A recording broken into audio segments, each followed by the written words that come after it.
Hola, aquí Nazarena Cáceres. Hoy les vengo a hablar de mi último lanzamiento, el tango en carne propia. Es una versión que grabé hace unos años junto al pianista Pablo Fraguela y que he logrado lanzar recientemente.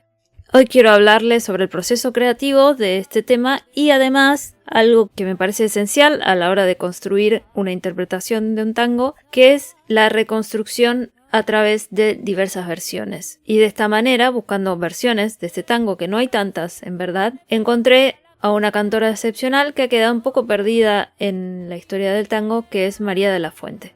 ¿Por qué elegí particularmente este tango? La gente que ya me sigue desde hace un tiempo sabe que estoy más enfocada en la producción de tango experimental o de electrotango y que hace un tiempo ya, digamos añares, que no estaba haciendo tango tradicional. Hace relativamente poco, también ya casi un año, estoy viajando por Europa y de alguna manera reconecté también con esa pasión, porque al fin y al cabo es lo que me acercó, digamos, a este género, ¿no? La conexión emocional con el tango tradicional, y más tarde conocí otras expresiones que se alejaban un poco del horizonte de expectativas tanguero. Pero en este caso decidí grabar este tango hace unos años atrás, porque desde la primera vez que lo escuché, que en verdad lo escuché por primera vez por una cantante que se llama Jenny Patiño, que también es una cantante que me parece que no ha tenido su debido reconocimiento, que también ha tenido su paso por la comedia musical. Encontré un disco que trajo mi madre, creo que de un show en una casa de tango, una cosa así, pero hace, 20 años, y estaba este tango, y fue uno de los primeros tangos también que aprendí.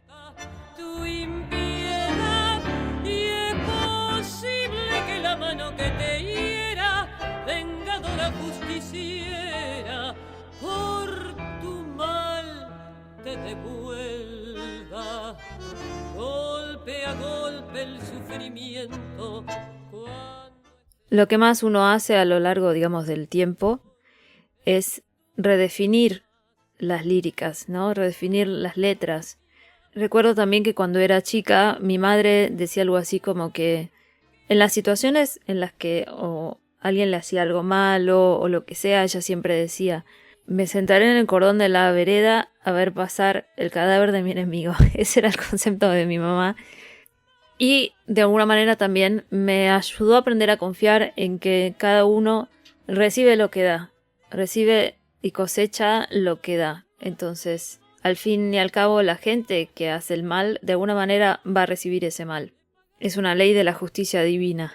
Ahora bien, este concepto repercute fuertemente en el significado de la letra de En carne propia, que básicamente es: con la misma ruin moneda con que pagan los que pagan mal, te pagarán. Lo que me interesa de este tango en particular es que a veces se utiliza este tipo de situaciones para un victimismo, pero este tango funciona más como una especie de maldición, rebote, como una cosa así.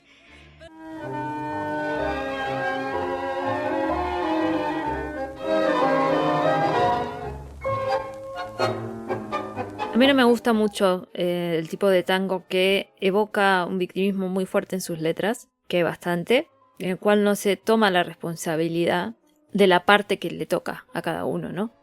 Y en parte es una de las situaciones por las cuales me alejé del tango tradicional, porque me pasaba que en gran parte el repertorio que me quedaba bien, tenía que ver un poco con eso. Pero este tango tiene la fuerza de la certeza de la justicia divina. Y por eso también el arte de tapa de este sencillo, ¿no? Que en realidad es un detalle de una pintura de Rogier van der Weyden, y es un detalle que encontré un poco aleatoriamente antes de decidir el lanzamiento. La encontré un poco en Pinterest, porque me encanta la historia del arte, y es de una pintura que se llama Descendimiento de la Cruz. Creo que está en el Museo Nacional del Prado, así que espero pronto verla en vivo y en directo. En fin, felizmente este tango En carne propia tiene varias versiones que se suelen escuchar en las milongas, sobre todo en las milongas acá. Cuando digo acá digo en Francia, porque yo estoy en este momento en Marsella. Y bueno, eso me permite cantarla cada tanto en las milongas.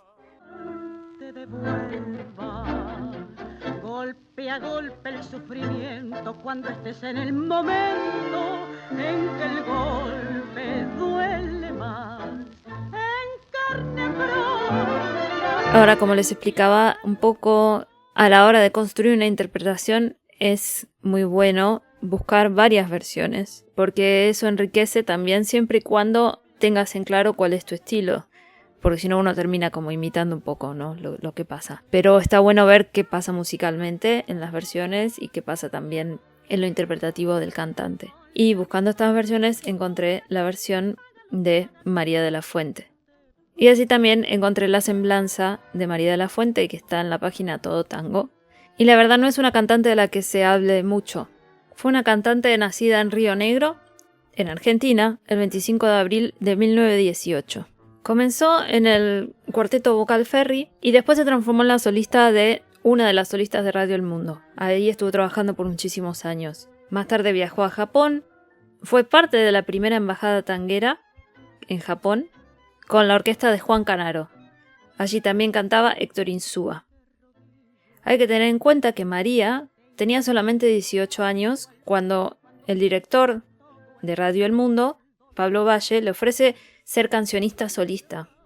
Y es allí donde tiene su nombre definitivo, porque en realidad ella no se llama María de la Fuente. Su nombre de nacimiento es María Luisa Matar, con doble T. Ya a principios de los años 40 pasa a trabajar en Radio Belgrano y en la década del 50 pasa a trabajar en la Radio Splendid, con Francisco Marafiotti.